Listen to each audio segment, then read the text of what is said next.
പുതിയ വീഡിയോയിലേക്ക് ഏവർക്കും സ്വാഗതം.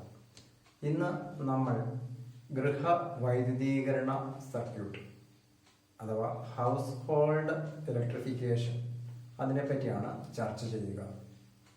നമ്മൾ കഴിഞ്ഞ ക്ലാസ്സിൽ പവർ പ്രേഷണവും വിതരണവും, പവർ ട്രാൻസ്മിഷൻ ആൻഡ് ഡിസ്ട്രിബ്യൂഷൻ എന്താണെന്ന് പഠിച്ചു. അതായത് പവർ ഹൗസിൽ നിന്നും നമ്മുടെ അടുത്തുവരെയുള്ള ട്രാൻസ്ഫോമർ വരെ എത്തി നമുക്ക് ആവശ്യമുള്ള സ്ഥലത്തേക്ക് വിതരണം ചെയ്യുന്ന പ്രവർത്തനം.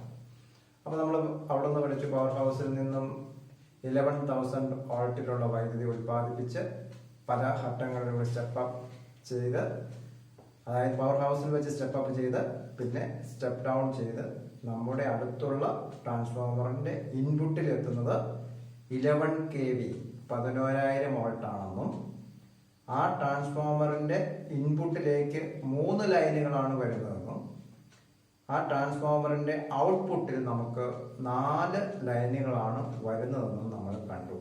ഈ 4 ലൈനുകളെ നമ്മൾ പേര് കൊടുത്തായിരുന്നു.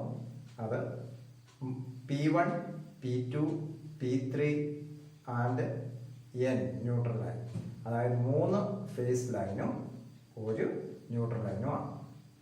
ഇനി നമ്മൾക്ക് അതിനിടയിലുള്ള വോൾട്ടേജ് നമ്മൾ കണക്ഷൻ എടുത്തു കഴിഞ്ഞാൽ 2 ഫേസ് ലൈനിന്റെ ഇടയിലുള്ള voltage between 2 phase lines are 400 volt.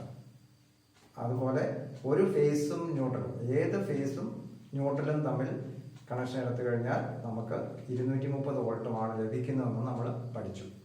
അപ്പം നമ്മുടെ വീട്ടിലേക്ക് ആവശ്യമുള്ളത് 230 വോൾട്ട് ആണെന്ന് നമുക്ക് അറിയാം. അപ്പോൾ നമ്മുടെ വീട്ടിലേക്ക് നമ്മുടെ അടുത്തുള്ള ഒരു പോസ്റ്റിൽ നിന്നും, അതായത് വിതരണ ട്രാൻസ്ഫോമറിൽ നിന്നും എത്തുന്ന ലൈനുകളിൽ നമ്മുടെ അടുത്തുകൂടി പോകുന്ന പോസ്റ്റിൽ നിന്നും നമ്മുടെ വീട്ടിലേക്ക് വലിക്കുന്നത് 3 ഫേസ് ലൈനിൽ ഏതെങ്കിലും ഒരു ഫേസ് ലൈനിൽ നിന്നും ന്യൂട്രൽ ലൈനിൽ നിന്നുമായിരിക്കും വലിക്കുക. ഇനി നമുക്ക് വീട്ടിലേക്ക് എത്തുമ്പോൾ അത് എവിടെയാണ് ആദ്യം എത്തുന്നത്, ഇനി വീട്ടിൽ എങ്ങനെയാണ് അത് വിതരണം ഡിസ്ട്രിബ്യൂട്ട് ചെയ്തിരിക്കുന്നത്, എന്തൊക്കെയാണ് വീട്ടിലുള്ളത്, വീട്ടിലെ ഗൃഹ വൈദ്യുതീകരണ സർക്യൂട്ടിൽ ഉള്ളത് എന്നതിനെ പറ്റി നമുക്ക് ഇനി ഒന്ന് മനസ്സിലാക്കാനായിട്ട് ശ്രമിക്കുക. ഇനി നിങ്ങൾ ഇങ്ങോട്ട് ശ്രദ്ധിക്കുക. ഇവിടെ നോക്കിയാൽ നമ്മുടെ ഒരു ഇലക്ട്രിക് പോസ്റ്റ് ആണ് ഇവിടെ കാണിച്ചിരിക്കുക. ഇലക്ട്രിക് പോസ്റ്റില് 3 ഫേസ് ലൈനും 1 ന്യൂട്രൽ ലൈനും. ആ ഫേസ് ലൈന് P1, P2, P3, ന്യൂട്രൽ ലൈനിലെ N. നമുക്ക് ഫേസ് ലൈനെ നമ്മൾ ലൈവ് വയർ എന്നും വിളിക്കും. കറണ്ടുള്ള ലൈൻ. അതിന് നമ്മൾ കറണ്ടുള്ള ലൈൻ ആയതുകൊണ്ടാണ് നമ്മൾ ചുമന്ന മഷി ഉപയോഗിച്ച് അത് വരച്ചിരിക്കുക. ന്യൂട്രൽ ലൈൻ നമ്മൾ കറുത്ത മഷി ഉപയോഗിച്ച് വരച്ചിരിക്കുന്നു. ഇനി നമ്മുടെ വീട്ടിലേക്ക് ആവശ്യമുള്ളത് 230 വോൾട്ട് ആണെന്ന് നമുക്കറിയാം. 230 വോൾട്ട് കിട്ടണമെങ്കിൽ ഏതെങ്കിലും ഒരു ഫേസ് ലൈനിൽ നിന്നും ഒരു ന്യൂട്രൽ ലൈനിലേക്കുമാണ് നമ്മുടെ വീട്ടിലേക്ക് കണക്ഷൻ എടുക്കുക. അപ്പൊ നമ്മുടെ പോസ്റ്റിൽ നിന്നും ഒരു ഫേസ് ലൈൻ, ഇവിടെ എടുത്തിരിക്കുന്നത് P3 എന്ന് പറയുന്ന ഫേസ് ലൈനും ന്യൂട്രൽ ലൈനിന്, ഇവിടെ എഴുതിയിട്ടുള്ള ലൈവ് ലൈൻ അല്ലെങ്കിൽ കറണ്ട് ഉള്ള ലൈൻ, ഫേസ് ലൈൻ.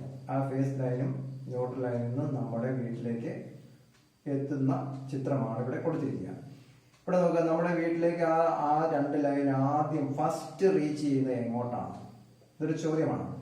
നമ്മുടെ പോസ്റ്റിൽ നിന്നുള്ള ലൈൻ ആദ്യം നമ്മുടെ വീട്ടിലെ ഏത് ഉപകരണത്തിലേക്കാണ് ഘടിപ്പിക്കുക? ആ ഉപകരണത്തിന്റെ പേരാണ് കിലോവാട്ട് അവർ മീറ്റർ അഥവാ എനർജി മീറ്റർ, അഥവാ നമ്മുടെ വാട്ട് അവർ മീറ്റർ അല്ലെങ്കിൽ നമ്മൾ മീറ്റർ എന്ന് നമ്മൾ വിളിക്കുന്ന ഇതിലേക്കാണ്, അതിന് നമ്മൾ എനർജി മീറ്റർ, അതിലേക്കാണ് ആദ്യം കണക്ഷൻ എടുക്കുക. അപ്പോൾ ഒരു ചോദ്യം, ഒരു പ്രധാനപ്പെട്ട ഒരു ചോദ്യമാണ്, നമ്മുടെ പോസ്റ്റിൽ നിന്നും വരുന്ന ലൈൻ ആദ്യം ഗൃഹ വൈദ്യുതീകരണ സർക്യൂട്ട് എവിടെയാണ് എത്തുന്നത്, ഫസ്റ്റ് റീച്ച് ചെയ്യുന്നത് എവിടെയാണ്? അപ്പൊ നമ്മൾ ഉത്തരം എഴുതേണ്ടത് എനർജി മീറ്ററിനോ കിലോവാട്ട് അവർ മീറ്ററിനോ നിങ്ങൾ മീറ്ററിനോ എഴുതിയാലും നിങ്ങൾക്ക് മാർക്ക് കിട്ടും. അപ്പൊ നോക്കിയേ, നമ്മുടെ ഫേസ് ലൈനും ന്യൂട്രൽ ലൈനും ആദ്യം എത്തുന്നത് വാട്ട് അവർ മീറ്റർ അല്ലെങ്കിൽ കിലോവാട്ട് അവർ മീറ്റർ അല്ലെങ്കിൽ എനർജി മീറ്റർ. ആ എനർജി മീറ്ററിൽ നിന്നും നമ്മൾ 2 ലൈൻ, ചുവന്ന ഒരു ലൈൻ ഉണ്ട്, അത് നമ്മുടെ ഫേസ് ലൈനാണ്, ഇവിടെ നിന്ന് ഫേസ് ലൈൻ. അതുപോലെ ന്യൂട്രൽ ലൈൻ, അവിടുന്ന് ന്യൂട്രൽ ലൈനും സ്റ്റാർട്ട് ചെയ്യുവാണ്. അതിനോടൊപ്പം തന്നെ ഒരു പച്ച ലൈൻ, അതിനെ നമ്മൾ വിളിക്കുന്നത് എർത്ത് വയർ എന്നാണ്. ആ എർത്ത് വയർ ആരംഭിക്കുന്നത് എവിടെ നിന്നാണ്? നമ്മുടെ എനർജി മീറ്ററിൽ നിന്നാണ്. എനർജി മീറ്ററിൽ നിന്നാണ് നമ്മുടെ എർത്ത് വയർ. എർത്ത് വയർ ഏത് നിറത്തിലുള്ള വയറാണ്? പച്ച നിറത്തിലുള്ള വയർ. ആ വയർ നോക്കിയാൽ നമ്മൾ അത് രണ്ട് സ്ഥലത്ത് ഇവിടെ എർത്ത് ചെയ്തിട്ടുണ്ട്. അതായത് ഭൂമിയുമായി ബന്ധിച്ചിട്ടുണ്ട് ഈ എർത്ത് വയർ. ഇനി നോക്കുക. അപ്പൊ നമ്മൾ ആദ്യം എനർജി മീറ്ററിലെത്തി. എനർജി മീറ്ററിൽ നിന്നും പിന്നെ പോകുന്നത് മെയിൻ ഫ്യൂസ് ആണ്. നമ്മുടെ വീട്ടിലുള്ള ഒരു മെയിൻ ഫ്യൂസ് വെച്ചിട്ടുണ്ട്. ആ മെയിൻ ഫ്യൂസ് ആണ് ഇവിടെ. അത് നോക്കിയാൽ ഫ്യൂസ് ഘടിപ്പിച്ചിരിക്കുന്നത് ഫേസ് ലൈനിലാണ്.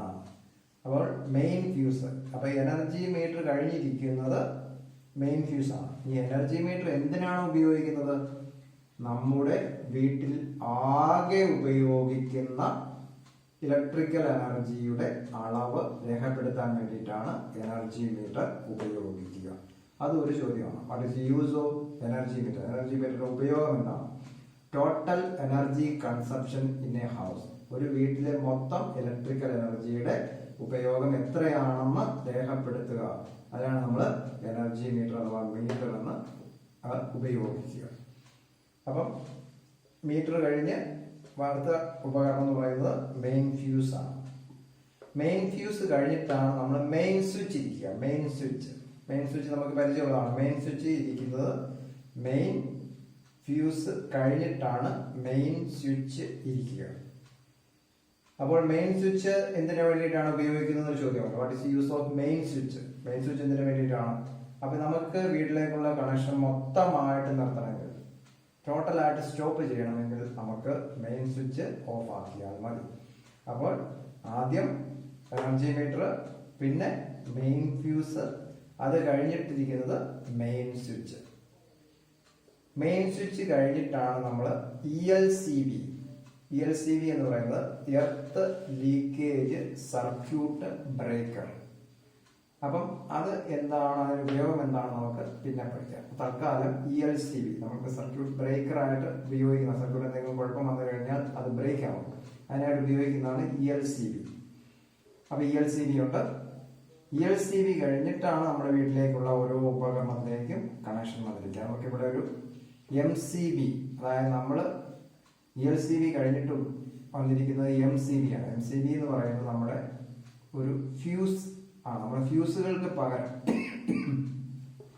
ഫ്യൂസുകൾക്ക് പകരം ഉപയോഗിക്കുന്നതാണ് MCB. നമ്മൾ പഴയകാലത്ത് ഫ്യൂസ് ആണ് ഉപയോഗിച്ചിരുന്നത്. സേഫ്റ്റി ഫ്യൂസ് നമ്മൾ പഠിച്ചിട്ടുണ്ട്. ആ സേഫ്റ്റി ഫ്യൂസുകൾക്ക് പകരമാണ് ഇപ്പോൾ MCB ഉപയോഗിക്കുക.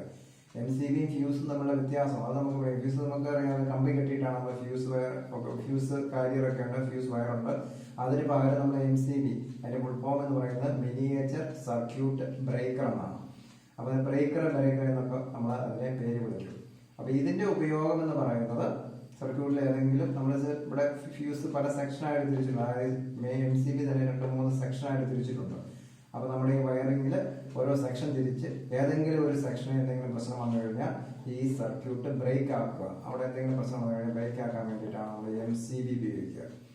അപ്പൊ MCB 2-3 എണ്ണമൊക്കെ 3 സെക്ഷനായിട്ട് 3 MCBകൾ കാണും. അപ്പൊ അതിനകത്തൊരു സ്വിച്ച് ഉണ്ട്. എന്തെങ്കിലും കാരണവശാൽ അധികം കറണ്ടോ ഷോർട്ട് സർക്യൂട്ടോ ഒക്കെ വന്നു കഴിഞ്ഞാൽ ഈ MCB ഏത് സെക്ഷനിലാണോ പ്രശ്നം ആ സെക്ഷനിലെ ഒരു ബട്ടൺ ഉണ്ട്, ആ ബട്ടൺ ഓഫ് ആകും. അപ്പൊ നമുക്ക് ആ പ്രശ്നം തീർത്തിട്ട് ആ ബട്ടൺ അതിന് മുകളിലോട് പൊക്കിയിട്ടാൽ മതി. ഫ്യൂസ് ആകുമ്പോൾ നമുക്ക് പ്രത്യേകം കെട്ടിയിട്ടൊക്കെ ഉപയോഗിക്കണം.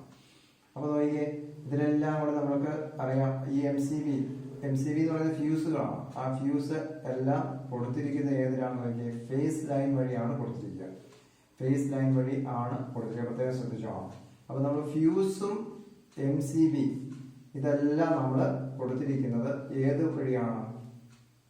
MCB എന്ന് പറയുന്നത് ഫ്യൂസുകൾ തന്നെയാണ്. അതെല്ലാം കൊടുത്തിരിക്കുന്നത് മെയിൻ ഫ്യൂസ്, MCB ഇതെല്ലാം കൊടുത്തിരിക്കുന്നത് ഏത് ഫ്യൂസ് നോക്കിയ ഫ്യൂസ്, MCB ഇതെല്ലാം അതായത് MCB എന്ന് പറയുന്നത് ഫ്യൂസുകൾ തന്നെയാണ്. ഇതെല്ലാം കൊടുത്തിരിക്കുന്ന ലൈൻ ഫേസ് ലൈൻ ആണ്. അതായത് നമ്മുടെ ലൈവ് വയർ കറണ്ട് കടന്നു പോകുന്ന ലൈനിലാണ് കൊടുത്തിരിക്കുക. ന്യൂട്രൽ ലൈൻ നമ്മൾ പ്രത്യേകം വേറെ വെച്ചിട്ടുണ്ട്. അപ്പൊ ന്യൂട്രൽ ലൈൻ ഇവിടെ വന്നിട്ട് പിന്നെ നമ്മൾ അപ്പൊ ഈ സെക്ഷൻ കഴിഞ്ഞു ഇവിടെ ന്യൂട്രൽ ലൈൻ ഇതിലേക്ക് കയറി വന്ന നമ്മളിവിടെയാണ് നമ്മൾ ഓരോ സ്വിച്ചുകൾ ഘടിപ്പിച്ചിരിക്കുക. അപ്പൊ ആ സ്വിച്ചുകൾ നമ്മൾക്ക് വേണ്ട ഉപകരണത്തിലേക്ക് ഘടിപ്പിച്ചിരിക്കുകയാണ്. 1, 2, 3 സ്വിച്ചുകളുണ്ട്. അപ്പോൾ 3 സ്വിച്ച് നോക്കി ഇവിടെ ഫേസ് ലൈൻ ഇവിടെ വന്നിട്ടുണ്ട്. അതിന് ഇവിടെ നോക്കി ഓരോ സെക്ഷനായി തിരിച്ച് ഓരോ സെക്ഷനിലേക്ക് പോകാനായിട്ടാണ് ഫേസ് ലൈൻ ഇവിടെ മുകളിലോട്ട് പൊക്കി എടുത്തിരിക്കുന്നത്. ലൈവ് വയർ എന്ന് പറയുന്നത്, ലൈവ് ലൈൻ എന്ന് പറയുന്നത് ഫേസ് ലൈൻ ആണ്. ആ ഫേസ് ലൈനും ന്യൂട്രൽ ലൈനും വേണം നമുക്ക് സർക്യൂട്ട് പൂർത്തിയാക്കണമെങ്കിൽ. അപ്പൊ ഫേസ് ലൈൻ ഇവിടെ ഓരോ സെക്ഷൻ പോയിട്ടുണ്ട്. അപ്പൊ ഇവിടെ നോക്കിയാൽ ഇപ്പൊ ഓരോ സെക്ഷനിൽ നിന്ന് വന്നിരിക്കുന്ന ഇവിടെ ഈ സെക്ഷൻ നമ്മൾ ഇവിടുന്നുള്ള വന്നിരിക്കുന്ന ഇവിടുന്ന് ഫേസ് ലൈൻ ഇങ്ങോട്ട് എടുത്തിട്ട് ഈ സ്വിച്ചിലേക്ക് കൊടുത്തിരിക്കുകയാണ്.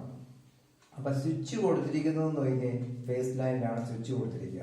ഫേസ് ലൈനിലാണ് സ്വിച്ച് കൊടുക്കുക. അപ്പൊ സ്വിച്ച്, ഫ്യൂസ് ഇവയെല്ലാം ഫേസ് ലൈനിലാണ് കൊടുക്കുക. അത് നോക്കണം. അപ്പം ഇവിടെ സ്വിച്ച് വന്നിട്ട് ഈ ഇപ്പൊ നമ്മളൊരു ബൾബാണ്, ഇവിടെ ഒരു ബൾബുണ്ട്, ഒരു ഫാനുണ്ട്. ഈ ബൾബ് നമുക്ക് ബൾബ് കത്തണമെങ്കിൽ ബൾബിലേക്ക് നമുക്ക് ഫേസ് ലൈനിൽ നിന്നും അല്ല ന്യൂട്രൽ ലൈനിൽ നിന്നും വേണം. ന്യൂട്രൽ ലൈൻ ഇവിടെ നിന്ന് വന്നിട്ട് ഇതിലെ വന്ന് ഇവിടെ വന്ന് ഉണ്ടോ, ഇവിടെ നിന്നും ന്യൂട്രൽ ഈ ബൾബിലേക്ക് ഒരു ന്യൂട്രൽ ലൈനും വന്നിട്ടുണ്ട്. ഈ സ്വിച്ച് വഴി വന്നിരിക്കുന്ന ഫേസ് ലൈനും വന്നിട്ടുണ്ട്. നമ്മൾ സ്വിച്ച് ഇടുമ്പോഴാണ് ഈ ബൾബ് കത്തുക. അപ്പോൾ ഫ്യൂസ് ഘടിപ്പിച്ചിരിക്കുന്നത് ഫേസ് ലൈനിലാണ്. ഇനി നോക്കി ഈ ന്യൂട്രൽ ലൈൻ ഇങ്ങോട്ട് പോന്നിട്ടുണ്ട്. അപ്പം ഇവിടെ നമുക്കൊരു ഫാനുണ്ട്. ആ ഫാനിനും നമുക്കറിയാം ഈ ന്യൂട്രൽ ലൈൻ തന്നെയാണ്. ഇവിടെ നിന്ന് ഇങ്ങോട്ട് വന്നിട്ട് ഈ ന്യൂട്രൽ ലൈൻ ഇങ്ങോട്ട് വന്നിട്ടുണ്ട്. ഈ ഫേസ് ലൈൻ, ഈ സ്വിച്ച് വഴി ഫേസ് ലൈൻ ഇങ്ങോട്ട് വന്നിട്ടുണ്ട്. അപ്പോൾ ഈ ഫാൻ പ്രവർത്തിക്കാനായിട്ട് നമ്മൾ ഈ സ്വിച്ച് ഇട്ട് കഴിഞ്ഞാൽ ഈ ഫാൻ പ്രവർത്തിക്കും. ഇനി നമുക്ക് നോക്കി ഈ ഫേസ് ലൈൻ, ഇവിടെയുള്ള ഫേസ് ലൈൻ ഇവിടെ നിന്ന് നമ്മൾ ഫേസ് ലൈൻ ഇവിടെ എത്തിയിട്ടുണ്ട്. ആ ഫേസ് ലൈനിൽ നമ്മൾ ഇവിടെ വന്നിരിക്കുന്നതാണ് നമ്മുടെ 3 പിൻ സോക്കറ്റ് ആണ്.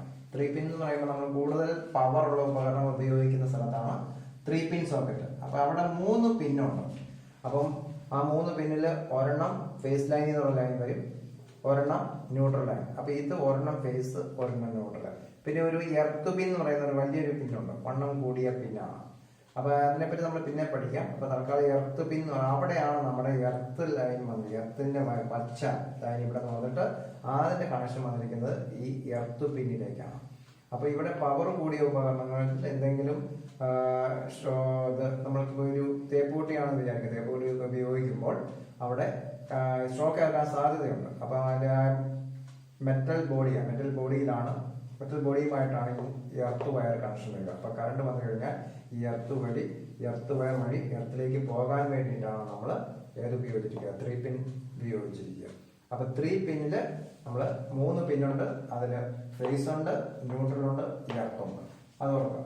അപ്പൊ നമ്മുടെ ഇവിടെ സാധാരണ ഉപകരണങ്ങൾക്ക്, അതായത് ഒരു ലൈറ്റിനോ ബൾബിനോ നമുക്ക് ഫേസും ന്യൂട്രലും മതി. നമ്മൾ കൂടുതൽ പവറുള്ള ഉപകരണത്തിന് നമ്മൾ ഏതാണ് ഉപയോഗിക്കുക, 3 പിന്നാണ് ഉപയോഗിക്കുക. അപ്പൊ നിങ്ങൾ ഓർക്കുക, ഇതിനകത്ത് എത്ര ലൈനുകളുണ്ട്? മൊത്തം 3 ലൈനുകളുണ്ട്. അതിൽ ചുവപ്പ് വയർ എപ്പോഴും നമ്മൾ ഫേസ് ലൈനെ സൂചിപ്പിക്കും, കറുപ്പ് വയർ നമ്മളെ ന്യൂട്രൽ ലൈനെ സൂചിപ്പിക്കും, പച്ച നമ്മൾ എർത്ത് വയറിനെയാണ് സൂചിപ്പിക്കുക. എർത്ത് വയർ എർത്ത് ചെയ്തിരിക്കുന്ന കാര്യം ഓർക്കുക. അപ്പൊ എർത്ത് വയർ ആരംഭിക്കുന്നത് എവിടെയെന്ന് ചോദിച്ചാൽ എവിടെ നിന്ന് എഴുതും? എനർജി മീറ്ററിൽ നിന്നാണ് എർത്ത് വയർ ആരംഭിച്ചിരിക്കുക. എനർജി മീറ്ററിൽ നിന്നാണ് എർത്ത് വയർ ആരംഭിച്ചിരിക്കുക. നമ്മുടെ ലൈവ് വയർ, അതായത് ഫേസ് ലൈനും ന്യൂട്രൽ ലൈനും ആദ്യം എത്തുന്നത് എങ്ങോട്ടാണ്? എനർജി മീറ്ററിലേക്കാണ്. എനർജി മീറ്റർ കഴിഞ്ഞിട്ടാണ് ഏതിരിക്കുക? മെയിൻ ഫ്യൂസ് ഇരിക്കുക. ചിലപ്പോൾ ചോദിക്കും മെയിൻ ഫ്യൂസിന്റെ സ്ഥാനം എവിടെയാണ്? മെയിൻ ഫ്യൂസിന്റെ സ്ഥാനം എവിടെയാണ്? എനർജി മീറ്ററിനും മെയിൻ സ്വിച്ചിനും ഇടയിൽ, അല്ലെങ്കിൽ between main switch and energy meter. അല്ലെങ്കിൽ നമുക്ക് എന്താ എഴുതാം? എനർജി മീറ്റർ കഴിഞ്ഞിട്ടാണ് മെയിൻ ഫ്യൂസ് ഇരിക്കുക. ഈ മെയിൻ സ്വിച്ചിന്റെ സ്ഥാനം എവിടെയാണ്? മെയിൻ ഫ്യൂസ് കഴിഞ്ഞിട്ടാണ് മെയിൻ സ്വിച്ച് ഇരിക്കുക. അതുപോലെ ഓരോന്നിന്റെ സ്ഥാനം ഓർത്തിരിക്കുക. ELCB എന്ന് പറയുന്നത് എർത്ത് ലീക്കേജ് സർക്യൂട്ട് ബ്രേക്കർ എന്നാണ്. അതായത് നമ്മുടെ സർക്യൂട്ടിൽ ഉണ്ടാകുന്ന ചെറിയൊരു കറണ്ടിന്റെ വേരിയേഷൻ പോലെ എർത്തുമായിട്ട് കണക്ഷൻ ഉണ്ട്. അപ്പൊ നമുക്ക് ആ സർക്യൂട്ട് ബ്രേക്ക് ചെയ്യാൻ വേണ്ടിയിട്ടാണ്, അതേ കറണ്ട് മൂലം നമുക്ക് അപകടം ഉണ്ടാകാതിരിക്കാൻ വേണ്ടിയിട്ടാണ് ELCB ഉപയോഗിക്കുക. MCB എന്ന് പറയുന്നത് ഫ്യൂസുകൾക്ക് പകരമാണ്. അപ്പൊ നമുക്ക് MCB എന്ന് പറയുന്നത് മിനിയേച്ചർ സർക്യൂട്ട് ബ്രേക്കർ ആണ്.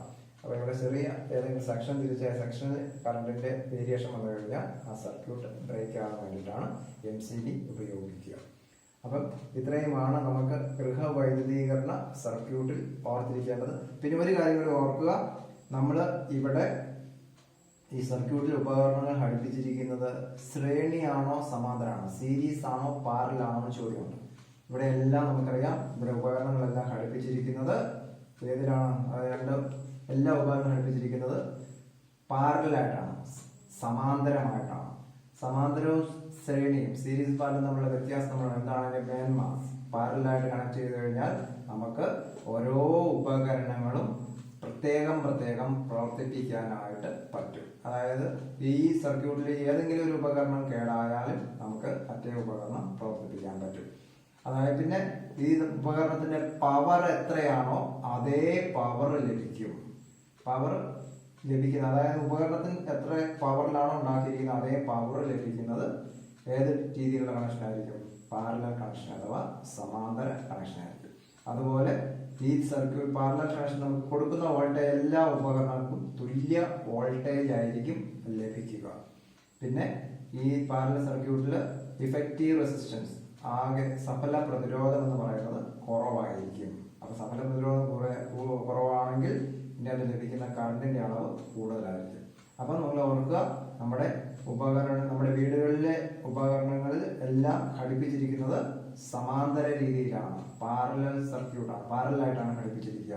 അപ്പൊ പാരലൽ സർക്യൂട്ടിന്റെ മേന്മകൾ ഓർത്തിരിക്കുക. നമുക്ക് ഉപകരണത്തിന്റെ അതേ പവർ ലഭിക്കും, ഉപകരണത്തിന് അതേ വോൾട്ടേജ് ലഭിക്കുക. അതായത് നമ്മൾ കൊടുക്കുന്ന സപ്ലൈ വോൾട്ടേജ് തന്നെയായിരിക്കും എല്ലാ ഉപകരണത്തിനും ലഭിക്കുക. അതുപോലെ ഇഫക്റ്റീവ് റെസിസ്റ്റൻസ് സഫല പ്രതിരോധം കുറവായിരിക്കും. അതുകൊണ്ട് കറണ്ടിന്റെ അളവ് കൂടുതലായിരിക്കും. അതുപോലെ തന്നെ നമുക്ക് എന്തുണ്ട്? സഫല പ്രതിരോധം ഓരോ ഉപകരണം ഏതെങ്കിലും ഉപകരണം നമുക്ക് പ്രത്യേകം സ്വിച്ചുകൾ ഉപയോഗിച്ച് നിയന്ത്രിക്കാനായിട്ട് പറ്റും.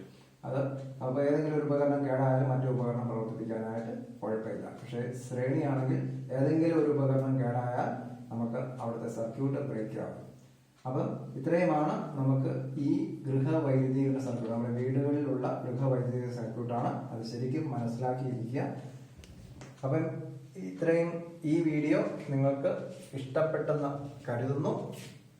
പുതിയ വീഡിയോയ്ക്കായി നമുക്ക് അടുത്ത വീഡിയോയിലേക്ക് കാണുന്നതിനും വരെ നിങ്ങളെ കാത്തിരിക്കുക. ഈ വീഡിയോ ഇഷ്ടപ്പെട്ടെങ്കിൽ നിങ്ങൾ സബ്സ്ക്രൈബ് ചെയ്യുക. Okay, thank you.